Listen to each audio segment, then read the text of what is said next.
Welcome to Iron Harvest. Iron Harvest is a real-time strategy game set in the alternate history of 1920+.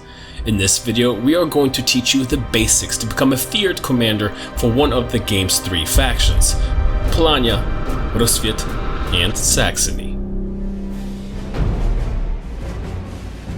When you're new to Iron Harvest or RTS games in general, we strongly advise you to play the Polania campaign before jumping into multiplayer, skirmishes, or challenges. The Polania campaign is the first of our three story campaigns and acts as a tutorial, teaching you everything you need to know to thrive on the battlefield.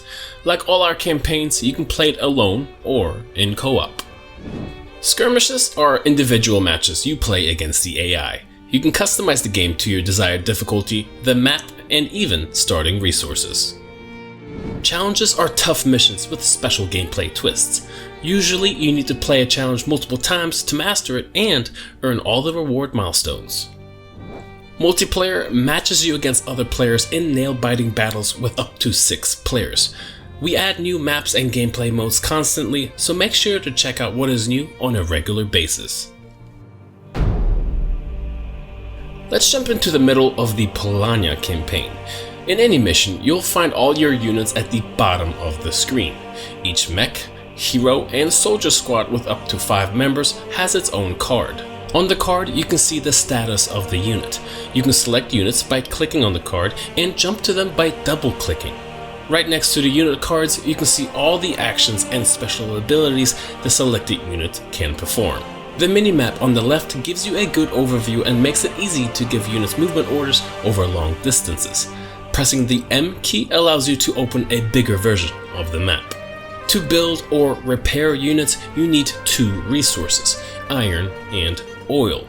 You get them by collecting resource stashes and by conquering or holding iron mines and oil pumps.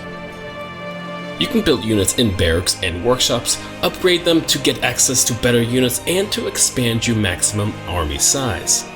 Keep your eyes and ears open for notifications that appear on the right side of the screen. They inform you about important events, like the discovery of enemy units, battle outcomes, or attacks on your base. Hit the space key to jump directly to the position of the last notification. We worked hard to streamline the game's HUD as much as possible, but Iron Harvest has tons of units and features. Whenever you're lost, move your cursor over a UI element to learn more about it. We explain many features and controls in the Polania tutorial. Should you ever want to reread something, head over to the glossary, where you can find all the tutorial steps listed. Fundamentally, Iron Harvest is about fighting the enemy units under favorable circumstances, such as having more units than the enemy, better weapons, or occupying superior positions. Weapons in Iron Harvest behave like you would expect. A flamethrower or an MG are fantastic weapons against infantry, but they're not very effective against armored mechs. For these iron monsters, you need cannons or even explosives. A shotgun might do more damage than a rifle, but has a shorter attack range.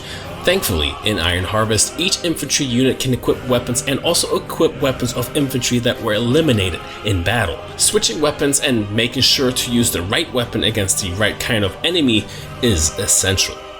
Some weapons do more than just damage the enemy. MGs, for example, suppress enemy movements, while explosives throw infantry to the ground. Many units have additional special attacks that give them an advantage in certain situations or against certain enemies. You can learn about each unit's armor, weapons, and special abilities in its tooltip, as well as in the glossary. Infantry units can use cover or occupy buildings to reduce the chances of being hit. Use cover whenever you can, but beware. Most cover in-game can be destroyed. When you see enemy infantry squads in cover behind a wall, use a hand grenade or large caliber cannon to destroy it. Many mechs have weaker armor in the back. Attack them from behind to deal extra damage. If you want to move your mech away from the enemy but don't want to expose your weak point, hold C and right-click while giving the movement order. The mechs will move in reverse. Should your troops be overwhelmed by enemy forces, use the retreat order. Your units will retreat to the nearest base or medic tent where you can heal and reinforce them, or use engineers and medics to do the same at the front. You want to keep your experienced units alive because veteran and elite units are stronger than regular units and sometimes have special abilities. Weapon systems like field cannons, heavy MGs, or mortars can be occupied by one of your squads. These weapons are very powerful, but also slow. Kill the crew of a weapon system without destroying it so you can use it yourself. Even the best tacticians can't win a war without a steady supply of new units. Infantry units are trained in the barracks, mechs are built in the workshop. Both buildings can be upgraded to unlock new building options and increase your maximum army size. All of this costs 2 resources, iron and oil. Make sure to capture iron mines and oil pumps on the map using your infantry. As long as you hold a resource node, you'll continue to gather a steady flow of that resource. You can upgrade a resource point to get even more resources. Alternative sources for iron and oil are resource stashes and the wrecks of mechs. Select an infantry unit and right-click on the wreck of a mech to harvest the precious resources. Use engineers to build buildings and fortifications in your base like barbed wire, mines, and sandbag barriers, which can be used as cover. Engineers can also build bunkers that differ from faction to faction. They are a great way to defend your base and your most important resource nodes.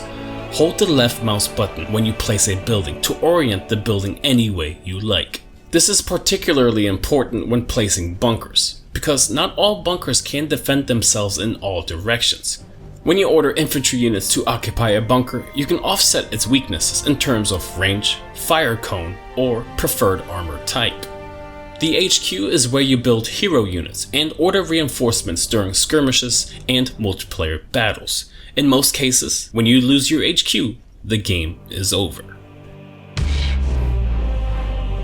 In skirmish matches, you play against the AI. You can set rules like preferred match length, army sizes, starting resources, and victory conditions.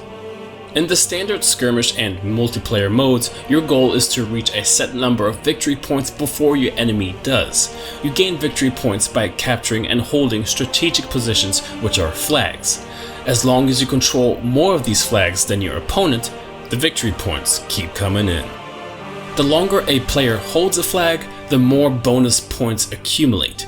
You can acquire these bonus victory points by decapping an enemy flag that holds these points. Before you start a skirmish or multiplayer match, you have to make your first strategic decision. Choose your hero and allocate units to either your first or second reserve wave using the available coins. During a game, you get 2 waves of reserves, which are unlocked at your HQ. The first wave is unlocked when you build a barracks and a workshop. Once this has been deployed, the second wave is available for you when you upgrade each of these buildings. Each reserve costs resources, permanently increasing your population cap, and can quickly change the tide of a battle. In multiplayer matches, you can play against or with other players. You and 2 friends against the AI, you and an AI against your spouse, or you one-on-one against a kid from the other side of the planet. All of this is possible. You can set up any custom match you want, or you can click Quick Match if you want to play any match that is available. You can generate an invite code to give to a friend or share in your favorite community.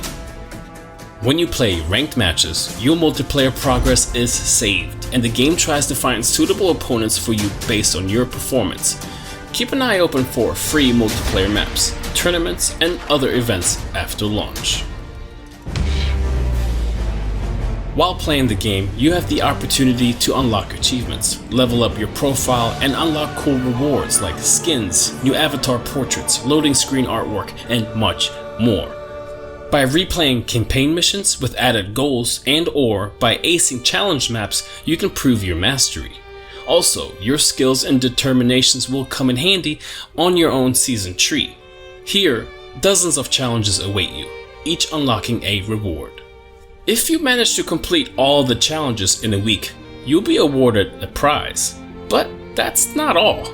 If you manage to complete all the challenges by the end of the season, bragging rights await you, and an even better reward.